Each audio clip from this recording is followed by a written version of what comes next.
सदगुरु कबीर साहिब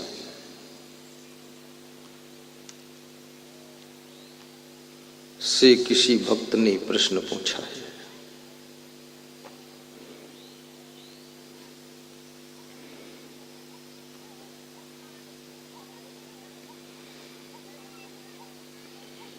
कि माया क्या है और मन क्या है।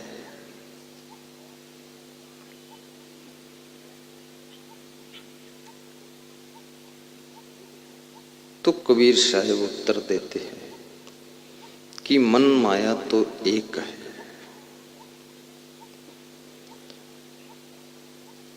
जो मन है वही माया है और जो माया है वही मन है। कबीर साहब ने दोनों को एक बताया है कि मन माया तो एक है। माया मन ही समाये, क्योंकि माया मन में ऐसे समाई हुई है जैसे समुद्र के पानी में नमक समाया हुआ है। समुद्र का पानी कहीं से चखो खारा लगता है, बेस्वाद लगता है। ऐसे ये तुम्हारे मन में माया समाई हुई है। मन माया तो एक है, माया मन ही समाये। तीन लोक संशय पड़ा, काहे कहूं समझाए। साहब कहते तीनों लोकों में संशय पड़ा है। बचपन हो या जवानी हो या बुढ़ापा हो, तीनों अवस्थाओं में मन और माया का प्रभाव देखने को मिल रहा है। मनुष्य का शरीर बूढ़ा हो जाता है, लेकिन उसका मायावी स्वभाव बूढ़ा नहीं होता है। उसका मन बूढ़ा नहीं होता है। तीनों लोक का अर्थ है तीनों अवस्थाएं। बाल अवस्था में भी ये मन चंचल रहता है। बचपन में मन पढ़ने में नहीं लगता है और युवावस्था में मन घर में नहीं लगता है, मन माता पिता में नहीं लगता है, लेकिन फिर भी मन कहीं लगता है। कहाँ लगता है? जहां लगता है वहां लगता है।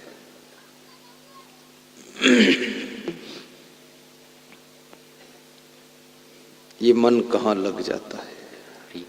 हरि हरिओम। क्या हुआ? हेलो। कहीं मन लग गया। हेलो हरिओम।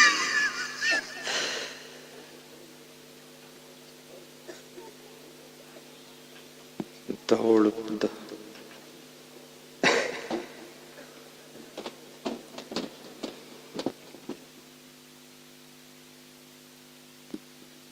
हरिओम।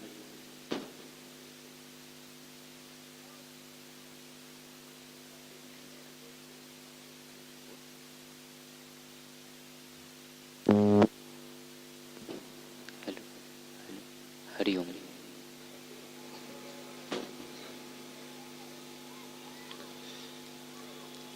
मनुष्य का मन जहां नहीं लगना चाहिए वहां लग जाता है, और जहां मनुष्य इस मन को लगाना चाहता है वहां ये लगता नहीं है। ये मन तो तुम्हारा ही है, पर तुम्हारे अनुसार ये चलता नहीं है। ये तुम्हारा मन तुमको अपने अनुसार चलाना चाहता है।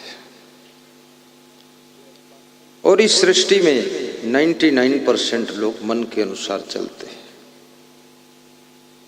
उनका मन उनके अनुसार नहीं चलता है, वे स्वयं मन के अनुसार चलते हैं। और जो मन के अनुसार चलते हैं उनको मूडी कहा जाता है, मूडी डूडी।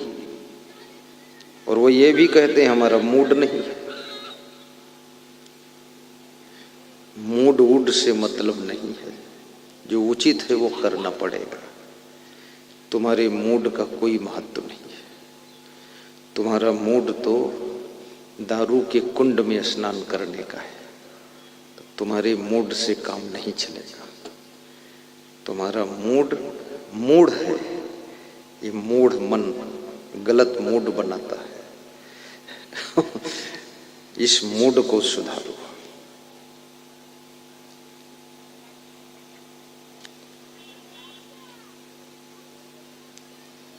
और जो लोग इस मन के वश में हो जाते हैं,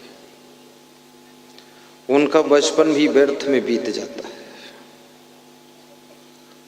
और जवानी अनर्थ में बीतती है और बुढ़ापा दुख और चिंता में बीतता है। और जो बचपन में ही अपने मन को वश में करना जानता है, मन को वश में करके शिक्षा विद्या धन में लगा देता है, वो जवानी में प्रवेश करने से पहले ही सुयोग्य बन जाता है। और सुयोग्य व्यक्ति के लिए ही संसार में जीना सरल है, अयोग्य व्यक्ति को जीना बहुत कठिन है। जितने लोग अयोग्य हैं उनको रोटी धोती की भी समस्या है। रोज सोचते हैं कि शक्कर कहाँ से आएगी, रोज चिंता करते हैं आज सब्जी के पैसे नहीं, रोज विचार करते हैं बेटी का विवाह है, कुछ है ही नहीं, और उस टेंशन में रात भर जागते रहते हैं, सोचते रहते हैं, विचारते रहते हैं। लेकिन ये क्यों हो गया है? इसलिए हुआ है कि आपने बचपन अपना मन की चंचलता में गंवाया है, इसलिए अब जवानी चिंता में गुजर रही है।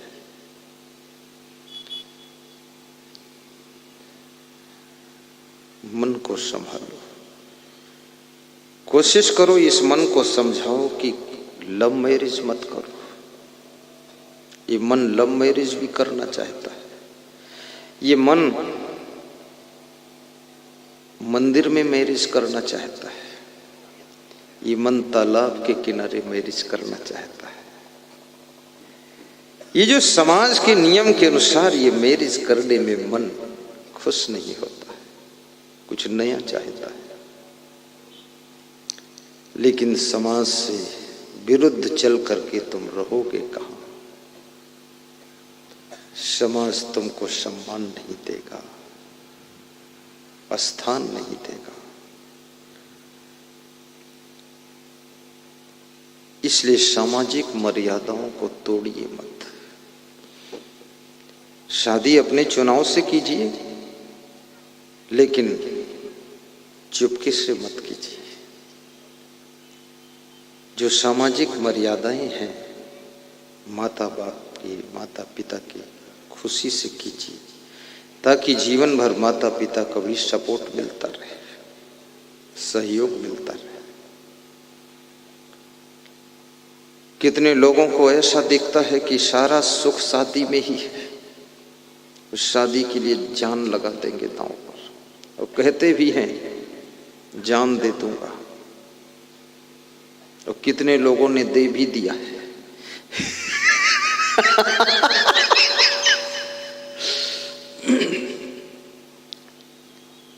कितनी लड़कियों ने भी जान दे दिया है, कितने लड़कों ने जान दे दिया है।